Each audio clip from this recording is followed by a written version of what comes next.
Ok, xin chào anh em, chào mừng đã quay trở lại với channel của mình và mình là Sabi. Kyunobi Jinchuriki của Bát Vĩ, một shinobi đến từ làng mây và là em trai kết nghĩa của Raikage đệ tứ. Từ nhỏ anh đã rất ham mê âm nhạc và khao khát trở thành rapper vĩ đại nhất thế giới. Sinh ra với mộng làm ca sĩ nhưng anh trai lại bắt làm một nhẫn giả ngoan ngoãn. Bởi vậy Bi không chỉ rap hay mà còn rất giỏi trong chiến đấu. Vậy cụ thể tiểu sử và sức mạnh của ông sát thủ AK Kyunobi bá đạo đến mức nào? Cùng xem video để có câu trả lời nhé. Bắt đầu video thôi. Như mình đã nói ở trong video về Raikage đệ tam thì theo truyền thống của làng mây, mỗi Raikage tức là A thì sẽ có một người chuyên chịu trách nhiệm bảo vệ và phát huy tối đa sức mạnh của họ.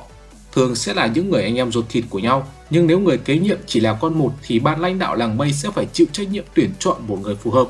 Và trong số tất cả những đứa trẻ được tập hợp thì Kyunobi là người duy nhất có thể thực hiện thành công kỹ thuật hợp tác lôi đội, tuyệt ngưu lôi lên nhiệt đào với A và làm rơi đầu con hình nhân. Raikage đệ tam rất hài lòng và Kyunobi đã được chọn, đồng thời A cũng tuyên bố họ là anh em kể từ đây. Khi lên 5 tuổi, Bi có một người bạn thân là Motoi, họ luôn chào nhau bằng cách không thể nào rapper hơn. Nhưng sau khi anh họ của A đệ tứ, tức là Broby, lúc này đang là Jinchuriki của Bát Vĩ, đã mất kiểm soát thì ông đã vô tình giết chết cha của Motoi cùng 7 ninja khác. Cuối cùng phải nhờ tới sự xuất hiện của Raikage đệ tam và ông đã phong ấn Khổng Ngưu vào hổ phách Tịnh Bình. Sau khoảng thời gian tìm kiếm người phù hợp thì Kyunobi đã được chọn làm Jinchuriki tiếp theo của Bát Vĩ. Kể từ đây, Bi cũng phải chịu nhiều định kiến xấu của người dân làng mây, tương tự như những gì mà dân làng lá khi xưa đối xử với Naruto và nàng cát với Gaara. Tuy nhiên với máu nghệ sĩ chảy trong người nên Kyunobi vẫn luôn mỉm cười và tự thúc đẩy bản thân phải trở thành Jinchuriki tốt nhất có thể, giúp anh trai mình với tư cách là Raikage ổn định về mặt chính trị quân sự. Sau cái chết của cha mình, Motoi đã cố gắng giết Bi vì anh ta cho rằng cái chết của cậu bạn cũng sẽ giết được Gyuki và trả thù cho người cha quá cố của mình. Nhưng Bi đã phòng vệ rất dễ dàng trước sự tấn công bất ngờ của anh ta và đáp lại với thái độ không hề có ác ý. Motoi cảm thấy xấu hổ vì hành động của mình và không nói chuyện với Bi trong hơn 3 năm sau đó. Làng mây là ngôi làng có rất ít các shinobi sở hữu huyết kế giới hạn và bẩm sinh lại có sức mạnh thể chất vượt trội, do đó họ phải luyện tập chăm chỉ hơn rất nhiều so với phần còn lại của thế giới shinobi. Và Kyunobi cũng từng có khoảng thời gian được gửi đi để huấn luyện cùng với anh trai trên đảo rùa Genbu tại Lôi Quốc. Nơi đây anh đã tìm thấy được thác chân lý và nhanh chóng học được cách kiểm soát và hợp tác với Bát Vĩ Gyuki. Một thời gian sau khi luyện tập, Bi cùng với A và một số shinobi tới từ làng mây đã có cuộc đối đầu với đội nhẫn giả do Minato lãnh đạo. Sau cuộc đấu, Minato đã dành sự tôn trọng nhất định cho Bi vì khả năng kiểm soát vĩ thú tuyệt vời của anh ấy. Đệ tứ thậm chí còn tuyên bố rằng Bi hành động thầm lặng y hệt như một sát thủ thực thụ. Vì vậy, Minato đã đặt cho anh danh hiệu Killer, kẻ giết người thầm lặng. Một thời gian sau kể từ thời điểm đó, giống như Naruto, Bi đã được người dân làng mây yêu quý như một vị anh hùng. Thậm chí Motoi còn gọi anh là anh hùng của các anh hùng.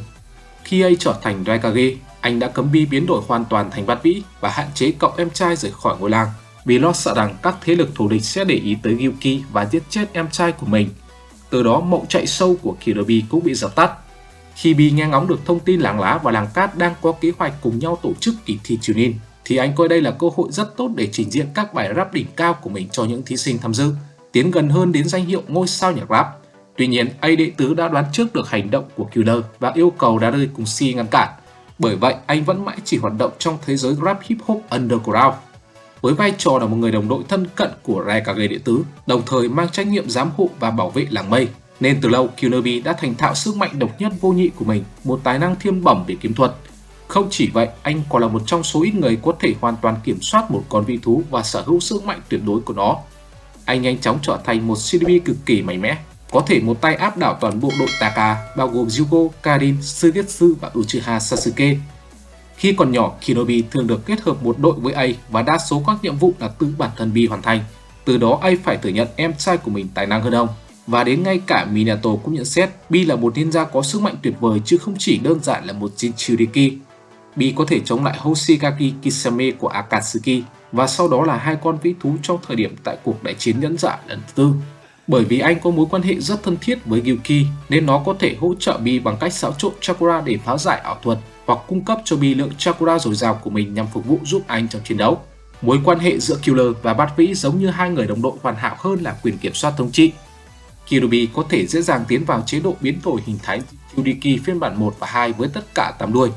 Và thậm chí hình thức mạnh nhất là chế độ vĩ thú, tất cả đều được Bi kiểm soát rất tốt. Ở trạng thái biến đổi hoàn toàn thì ông sát thủ có thể tạo ra các quả cầu vĩ thú. Đồng thời tận dụng khả năng từ 8 chiếc đuôi, anh quấn chúng quanh cơ thể và bất ngờ mở ra, xoay như trong chóng kèm với sức mạnh vật lý bá đạo, từ đó tạo ra những cơn lốc xoáy dữ dội, thổi bay mọi đòn tấn công của kẻ thù hoặc tàn phá trên diện rộng. Bee cũng có thể tái tạo bất kỳ xúc tu nào của Gyuki nếu chúng bị đối thủ cắt đứt. Tuy nhiên, bát vĩ không giống như anh em chúng ta là có thể mọc sừng bất cứ lúc nào. Minh chứng là một chiếc sừng của nó đã bị cắt bởi A đệ tứ đã vĩnh viễn không thể mọc trở lại. Lợi dụng khả năng từ đặc điểm bạch tuộc của Gyuki, Bee có thể tạo ra mực để viết lời bài hát, che giấu tầm nhìn của kẻ thù hoặc tạo ra mực phân thân để làm bất động mục tiêu và phong ấn họ. Killer Bee đặc biệt sở hữu sức bền và lượng chakra rất lớn, thậm chí còn khiến Samehada phản bội lại Kisame để bám víu né anh. Với bản chất hút chakra để phát triển của thần thụ, nó đã bị thu hút bởi nguồn dự trữ chakra rất lớn của Bee và tạo ra nhiều rễ với nhánh để theo đuổi Bee hơn là các shinobi khác. Phong cách chiến đấu của anh bao gồm nhiều bước di chuyển nhanh và bất định, nó được gọi là giảo loạn thể thuật. Những bước di chuyển của Killer Bee giống như một màn biểu diễn khiêu vũ của một chiến binh. Một phong cách chiến đấu hoang dã với độ chính xác tuyệt đối, khiến ngay cả người dùng Sharingan như Sasuke cũng rất khó khăn trong việc theo kịp chuyển động của anh và buộc phải phòng thủ, rút lui hoặc là chọn cái kết ăn đòn sấp mặt. Giống như anh trai, Bee thường sử dụng các đòn tấn công vật lý. Bộ đôi này còn có một chiêu thức cực kỳ bá đạo và chỉ hai người họ mới thực hiện được, đó chính là lôi độn, tuyệt ngưu lôi lên nhiệt đao. Trong chiến tranh thế giới Shinobi lần thứ tư, sức mạnh vật lý tự nhiên của Bee đã vượt qua cả anh trai của mình, kể cả khi A ở trạng thái mạnh nhất với chế độ chakra lôi độn. Killer Bee cũng đủ sức bền để chịu được một Chidori của Sasuke hoặc tác quyền nhất thức của Hyuga. Và như đã thấy, tốc độ của Killer Bee cũng không phải dạng xoàng, phản xạ tuyệt vời có thể gây bất ngờ cho tia chớp và khi họ chiến đấu và làm bất lực khả năng theo kịp và dự đoán chuyển động từ Sharingan của Sasuke. Khi còn nhỏ, Bee chỉ mang hai thanh kiếm bên mình, nhưng theo thời gian, anh đã luyện tập và phát triển lên rất nhiều. Kèm theo đó, số lượng kiếm sử dụng cũng tăng lên. Ngoài phong cách chiến đấu độc nhất vô nhị, giảo loạn thể thuật, thì Killer Bee cũng có thể sử dụng acrobat, hoang xảo lộ phạt đao. Anh sử dụng 7 thanh kiếm được để ở giữa nách trái, cả hai khuỷu tay, chân phải, bụng, trên cổ và một thanh trên miệng. Bee rất thành thạo trong phong cách chiến đấu này, dễ dàng áp đảo kẻ thù của mình bằng những pha xoay người khó lường từ nhiều góc độ, tương tự như trường phái nhảy hip hop của giới underground. Anh cũng có thể sử dụng các lưỡi kiếm để làm đường đạn tầm trung, tạo ra thanh kiếm thứ 8 bằng cách sử dụng chakra của bát vĩ.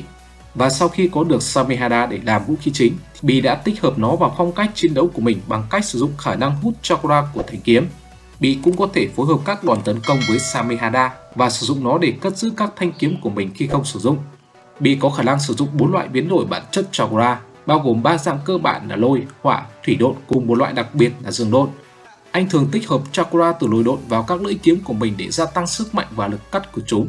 Ngoài ra, anh còn có thể thêm nó vào đầu cây bút chì, gia tăng tần số rung của tia sét khiến nó trở thành một vũ khí cực kỳ nguy hiểm.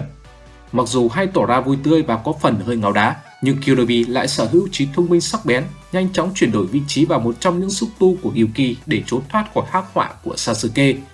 Bee còn khá am hiểu về phong ấn thuật, có thể phân biệt và chỉ ra được điểm vượt trội của tứ tượng phong ấn so với thiết giáp phong ấn của chính mình. Killer Bee rất tự hào về sức mạnh của bản thân và đặc biệt thể hiện niềm tự hào của mình thông qua các bài hát. Cụ thể hơn là phong cách rap với xu hướng hay chê bai người khác ngu xuẩn, điển hình như